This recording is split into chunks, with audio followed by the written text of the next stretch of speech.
ایک بارگاہ ایسی ہے اللہ اور اس کے رسول کی صلی اللہ علیہ وسلم، اس کی محبت اور اس کے ادب کی شرط یہ ہے کہ حد کے اندر رہے تو بے ادبی ہے۔ لوگوں کو یہ مغالطہ ہے، آج وہ سمجھا دوں گا میں۔ حد کے اندر ادب ہو رسول کا تو یہ بے ادبی ہے۔ دیکھو نا، ایک مسلمان ورنہ ادروائز تو بے ادبی کر نہیں سکتا، جب کلمہ پڑھ لیا، نبی رسول مان لیا، تو بے ادبی کیوں کرے گا؟ بے ادبی کیوں کرے گا جب کلمہ پڑھ لیا؟ تو پھر مسلمان کے لیے بے ادبی کیا ہوئی؟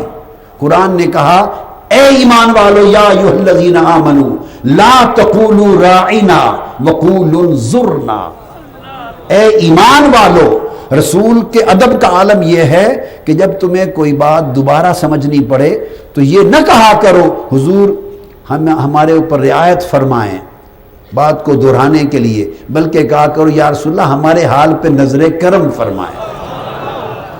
آپ دیکھیے لفظ بدل دیا، مقصود ایک ہے مگر لفظ بھی تبدیل کر دیا۔ کیوں؟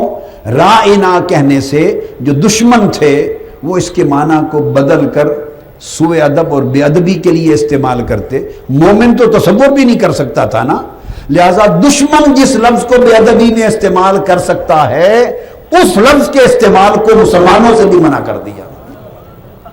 آپ بات کو سمجھے نا؟ جب فرمایا یا ایھا الذین آمنوا لا ترفعوا اصواتکم فوق صوت النبی، اپنی آوازیں نبی کی آواز سے اونچا نہ کرو، یہ عام ادب نہیں ہے، یہ خاص ادب ہے، اور یہ ادب حد سے بڑھ کر ہے۔ یہ ادب اس لیے حد سے بڑھ کر ہے کہ اس کے نتیجے میں اللہ نے فرمایا اور اگر تم نے اپنی آواز نبی کی آواز سے اونچی کر دی ان تحبط اعمالکم وانتم لا تشعرون، تمہارے سارے اعمال ایمان سمیت غارت کر دیا جائیں گے اور تمہیں شعور بھی نہیں ہوگا۔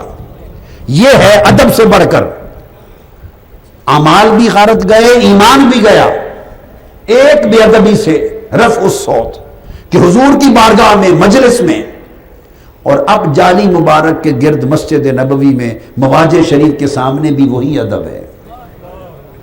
بارگاہ نبوت میں آواز اونچی کر دی، اعمال اور ایمان برباد ہو گیا۔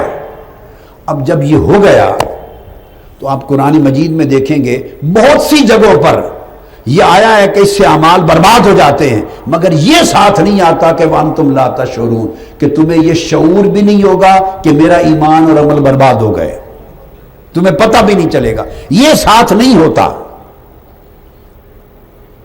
قرآن مجید میں درجنوں مقام ہیں کیا جہاں اعمال کے ضائع ہو جانے، اکارت ہو جانے، برباد ہو جانے، ہلاک ہو جانے، ختم ہو جانے کا ذکر ہے، مگر ہر جگہ یہ نہیں ہے کہ تمہیں پتہ بھی نہیں چلنے دیا جائے گا کہ اعمال اور ایمان برباد ہو گئے۔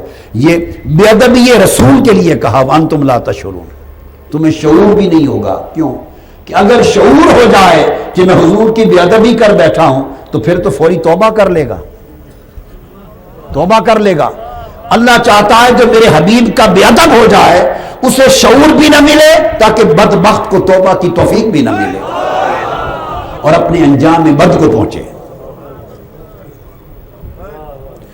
اب یہ نقطہ سمجھیں، جب سزا اور گرفت حد سے بڑھ کر ہو تو سمجھیں حکم بھی حد سے بڑھ کر ہے۔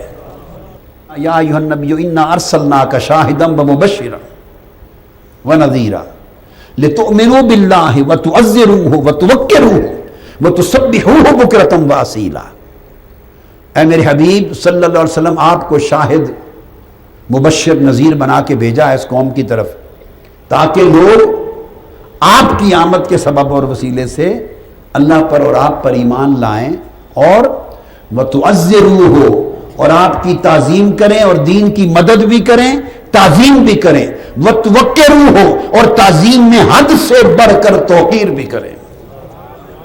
یاد رکھ لیں صحابہ کرام کا معیار ادب رسول کا محبت میں کبھی بھی حد کے اندر نہ تھا، صحابہ نے عمر بھر حدیں توڑ کر حضور کا ادب کیا۔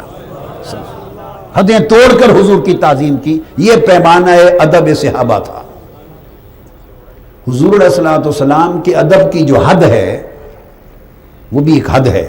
حضور علیہ السلام کے ادب کی بھی حد ہے، اور وہ حد یہ ہے کہ انسان حد میں نہ رہے.